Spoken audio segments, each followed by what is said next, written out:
창세기 42장 21절에서 27절입니다. 야곱의 아들들은 이 애굽에 대한 별로 좋지 않은 기억이 있습니다. 왜냐하면 자기 동생을 애굽에다 팔았기 때문이에요. 만일 그 동생이 애굽에서 살아있다면 그는 어디에서 살아있을까? 그런 생각을 이 형들은 하게 됐을 겁니다. 그래서 굶어 죽게 생겼는데도 애굽으로 가려고 하지 않았어요. 아버지 야곱이 등을 떠밀어 가지고 애굽으로 와서 요셉을 만나게 됩니다. 많은 사람들이 곡식을 얻으려고 왔는데 그 형들이 요셉의 눈에 띄게 된 거예요. 한눈에 알아봤습니다. 통역을 세웠기 때문에 형들은 이 요셉인 줄을 알 수가 없었어요. 그러나 요셉은 형들이 하는 얘기를 다 알아듣습니다. 지금 그런 상황 가운데서 이 대화가 이루어지고 있습니다. 과거 형들은 형제를 죽이려고 했습니다. 구덩이에 넣어서 죽이려고 하다가 결국은 노예로 팔아버립니다. 노예는 사람이 아니에요. 죽인 거나 마찬가지입니다. 지금 20몇 년 만에 형들을 만나는데 요셉이 기억하는 건 그때 형들입니다. 형들이 어떻게 변했는지 그것을 알 길이 없어요. 그래서 요셉은 자꾸만 그 형들에게 말을 시키는 겁니다. 이제 요셉이 3일 동안 감옥에다가 가두는데 그 감옥에서 많은 생각을 했을 거예요. 성경에 나와 있진 않지만 옛날에 그 동생을 구덩이다가 빠뜨린 적이 있거든요. 살려달라고 하는데도 그 구덩이 가에서 아버지가 요셉을 통해서 쌓아준 음식을 아주 맛있게 먹고 동생이 살려달라는 얘기는 아예 듣지도 않고 그 정도로 요셉을 미워했고 증오했고 요셉이 죽는 것에 대하여 아예 관심이 없었어요. 이렇게 잔인했던 이런 형들인데 그들이 감옥에서 서로 얘기를 많이 했을 거 아닙니까? 22절에 보면은 우리가 범죄하였도다. 우리가 잘못했다. 요셉이 구덩이에서 살려달라고 그렇게 소리를 지를 때도 우리는 서로 웃으면서 음식만 먹었다. 모른 척했다. 또 요셉이 노예로 팔려갈 때 얼마나 앞길이 캄캄했을까. 짐승으로 끌려가는 거예요. 그리고 그 요셉은 어떻게 됐을까? 애굽에 가서 어떻게 됐을까? 왜 그때 자기들이 그런 일을 저질렀을까? 그때는 미움에 복받쳐가지고 그런 일을 했는데 지금에 와서야 그걸 뉘우치고 있어요. 왜냐? 기억이라고 하는 게 덮어두고 산다고 그게 없어지는 게 아니더라. 그걸 그들이 깨닫게 돼요. 20년이 넘었는데도 그 기억은 어제 일처럼 아주 생생합니다. 아버지를 오래도록 속여왔는데 아버지를 속였다고 그게 덮어지는 것이 아니더라. 그래서 그 형들이 후회를 하고 그렇다고 해서 과거를 돌이킬 수 있는 것도 아니고 그런 시간을 이 형들이 보내고 있습니다. 요셉은 그 시몬을 인질로 잡아두고 그 형들을 가나안 땅으로 보냅니다. 보낸 이유가 뭐냐? 동생을 데려와라. 베냐민이 살았는지 죽었는지 확인을 하려고 하는 거예요. 베냐민을 데려와라. 왜 하필이면 시몬을 가두었을까? 시몬이 누군가 하면은 세겜성에서 야곱의 딸 디나가 강간을 당했을 때 그 세겜성에 있는 남자들을 전부 할례를 받게 해가지고 그 남자들을 전부 죽인 사람이 바로 시몬이에요. 또 자기를 구덩이다가 넣어가지고 굶어 죽게 하자고 앞장선 사람도 시몬이고 그러니까 성격이 좀 과격합니다. 성격이 충동적입니다.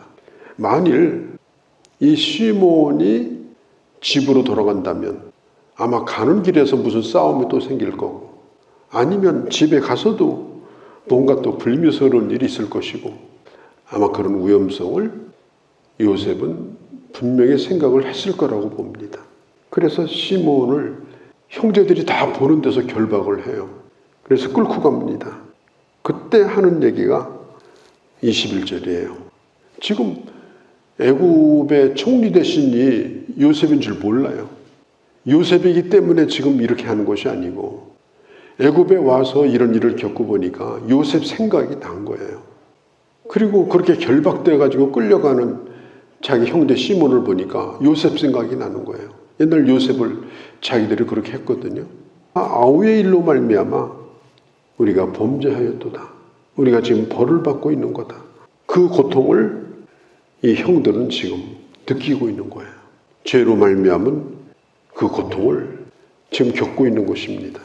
22절에 요셉은 자신이 전혀 모르는 한 가지 사실을 또 알게 돼요. 자기들끼리 하는 얘기를 들으면서.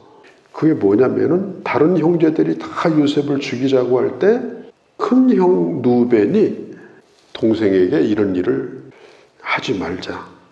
죄를 짓지 말자. 구덩이에 넣었다가 조금 정신 차리게 해서 갈 때는 꺼내가지고 혼만 내고 그렇게 하려고 누벤이 했는데 이 형이 권위가 없어요. 큰 형인데도. 다른 형제들이 말을 듣지 않아요. 그 아버지의 첩인 빌하, 여종이죠. 그 빌하와 적절한 관계를 가졌던 큰아들이에요. 형제들이 형을 그렇게 인정을 안 해줬어요. 살리려고 하다가 못 살렸어요. 이것도 요셉이 듣게 됩니다. 22절에 루벤이 그들에게 대답하여 이르되 죄를 짓지 말자고 내가 하지 않았느냐. 23절에 통역을 세웠으므로 요셉이 하는 말을 그들은 모르고 그들의 말을 요셉이 알아듣게 됩니다. 그리고 요셉이 24절에 떠나가서 울고 다시 돌아왔다. 이렇게 말을 합니다. 그런 형도 있었구나. 나를 다 죽이려고 한 것만은 아니구나.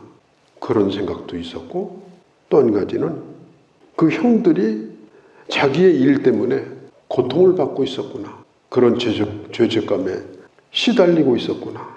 그렇게 뉘우치는 그런 말을 들을 때 이 요셉은 눈물이 나왔습니다. 울었다는 이 말이 이 박하라는 24절의 이 단어가 복합적인 단어예요. 슬픔의 눈물이기도 하고 기쁨의 눈물이기도 하고 사람은 슬프면 눈물이 나잖아요. 기뻐도 눈물이 나고 지금 요셉은 이 두 가지를 다 포함하고 있는 눈물을 흘리고 있습니다. 이게 눈물을 흘리면 자정 능력이 있어요. 이 마음의 어지러움이 다 이렇게 정돈이 됩니다. 지금 큰 사고가 나서 여기저기에 분향소를 만들어 놓고 거기 가서 좀 돌아보고 또 같이 슬퍼하고 이것은 슬픔에 빠지자고 그렇게 하는 게 아니고 이것은 슬픔을 치유하는 방법 가운데 하나입니다.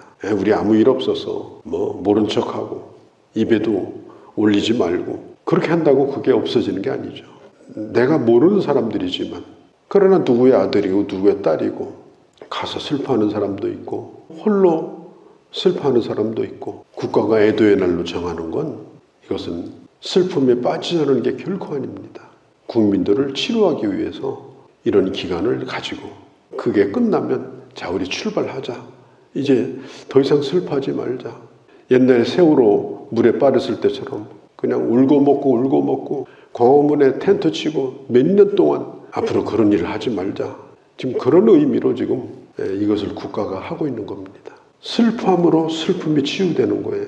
기뻐함으로 그 기쁨이 더 커지는 거예요. 기쁨의 눈물을 흘릴 때에 그 기쁨이 더 커집니다. 지금 이 요셉은 아마 그런 모든 것들을 다 경험하면서 형들이 이 아주 나쁜 악당들은 아니었구나. 나를 잊어버린 것은 아니었구나. 이런 것들을 생각할 때 감동이 되기도 하고 슬프기도 하고 이런 감정을 가지게 됐습니다. 그리고 이제 요셉이 울고 돌아와 가지고 25절에 그 형제들을 가나안 땅에 보내면서 양식을 이제 주게 돼요. 그런데 곡식 속에다가 지불했던 돈도 거기다가 대금도 거기다가 집어넣어요. 아마 요셉은 선한 뜻을 했을 겁니다. 그러니까 아버지 드실 음식이고 또 형들인데 어떻게 이걸 팔아먹냐. 그래서 순수한 마음으로 이렇게 저는 했을 거라고 생각합니다. 그러나 또 이게 빌미가 돼가지고 나중에 정말 형들이 회개했나 다시 한번 확인할 기회도 좀 삼으려고 이렇게 한 거예요. 근데 중간에 가다가 짐승에게 물을 먹이려고 이게 자루를 푸는데 그 자루에서 돈이 나오는 거예요. 꼼짝없이 물건값을 안 내고 이게 곡식을 훔쳐오는 그런 상황이 되어버린 겁니다. 28절에 보니까 그가 그 형제에게 말하되 내 돈을 도로 넣었도다 보라. 그러면서 그들이 혼이 나서, 이 혼이 나서라는 말은 기절할 정도가 돼서 이런 뜻이에요. 혼이 빠져서 어마어마한 충격을 받은 거예요. 왜? 돈을 안 내고 가져온 거예요. 돈이 거기 있는 거예요. 어떻게 그 돈이 그 자루에 들어와 있는지 이게 완전히 도둑물건이 되어버린 거예요. 그 두려워합니다. 그러면서 그들은 얘기를 해요. 왜 하나님이 이런 일을 우리에게 행하시는가? 이 요셉의 형들은요, 가나안에서 떠날 때부터 스트레스를 받았어요. 안 가려고 하는 거 억지로 스트레스 받고, 그리고 몇 날 며칠 애굽에서 있으면서도 그냥 계속 고통만 받은 겁니다. 그리고 지금 이 곡식을 가져오는 중에도 이런 일을 또 겪어요. 한마디로 죽을 지경이 된 겁니다. 드디어 이렇게 말합니다. 하나님이 어찌 이런 일을 행하셨는가? 누명을 쓸 처지가 됐습니다. 분명히 그 애굽의 총리가 우리들더러 간첩이라고 첩자라고 그렇게 의심을 했는데 이제 곡식까지 훔쳐가지고 온다면 이건 붙들면 몰살당한다. 살아나지 못한다. 그리고 우리가 도망친다 하더라도 시므온은 죽는다. 이러지도 못하고 저러지도 못하고 돌아가면 죽을 거니까 돌아가지도 못해요. 그러니까 그들이 결정한 것은 일단은 그 곡식을 가지고 집으로 가는 걸 선택을 하게 됩니다. 요셉은 곡식을 잔뜩 자루에다 넣어주고 돈도 돌려줬어요. 이건 요셉의 진심으로 그렇게 한 겁니다. 악을 악으로 대하지 않고 선으로 대한 거예요. 정말 자기에게 나쁘게 한 형들인데도 용서하고 진심을 다해서 이렇게 한 거예요. 요셉은 자기 권세를 이용해서 형들에게 해를 끼칠 마음이 없었습니다. 요셉이 소년 때는 어땠어요? 잘났죠. 아버지 사랑받았죠. 맨날 형들이 잘못하는 거 고자질했죠. 꿈꾸고 나서 아주 잘난 척하면서 2번씩이나 꿈 얘기했죠. 아주 밉상이죠. 보기만 해도 밥맛이 떨어졌죠. 실제로 요셉은 그런 17살 먹은 소년이었어요. 그런데 지금은 옛날의 소년이 아닙니다. 자기가 가지고 있는 권위를 가지고 형들을 해칠 마음도 없었어요. 그리고 그는 형들을 다 용서했습니다. 용서했으니까 이렇게 하는 거예요. 그리고 또 한 가지는 그 형들은 이런 일을 겪으면서 하나님이 왜 우리에게 이런 일을 행하시는가? 이걸 생각하게 돼요. 이건 우연이 아니라 하나님께서 우리를 고통스럽게 하는 거다. 이렇게 복잡하게 만드는 거다. 도대체 왜 그럴까? 사건보다 중요한 것은 그 사건을 해석하는 겁니다. 왜 이런 일이 터질까? 왜 이렇게 갈수록 복잡해질까? 돌아갈 수도 없고 집에 갈 처지인데 남겨둔 시므온은 또 어떻게 되는가? 이렇게 말합니다. 하나님이 왜 이렇게 하실까? 하나님의 뜻이 뭘까? 그들은 그 어려움을 통해서 그 문제를 하나님 안에서 생각하게 되는 거예요. 해석하게 되는 거예요. 이 해석이 참 대단히 중요합니다. 어려운 일이 많이 살다 보면 있고 별별 일이 많지만 가정이 해석을 잘하면 집안이 편안합니다. 교회 지도자가 해석을 잘하면 교회가 편안합니다. 말씀을 전하는 사람이 해석을 잘하면 교회가 은혜롭습니다. 해석을 잘 하지 못하고 오해를 하고 곡해를 하고 미워하고 증오하고 대응을 한다면 관계는 다 깨집니다. 미움과 증오만 남습니다. 해석을 못하니까 하나님 생각하지 않습니다. 원망만 합니다. 그런데 오늘 여기 보면 요셉의 형제들은 이렇게 말해요.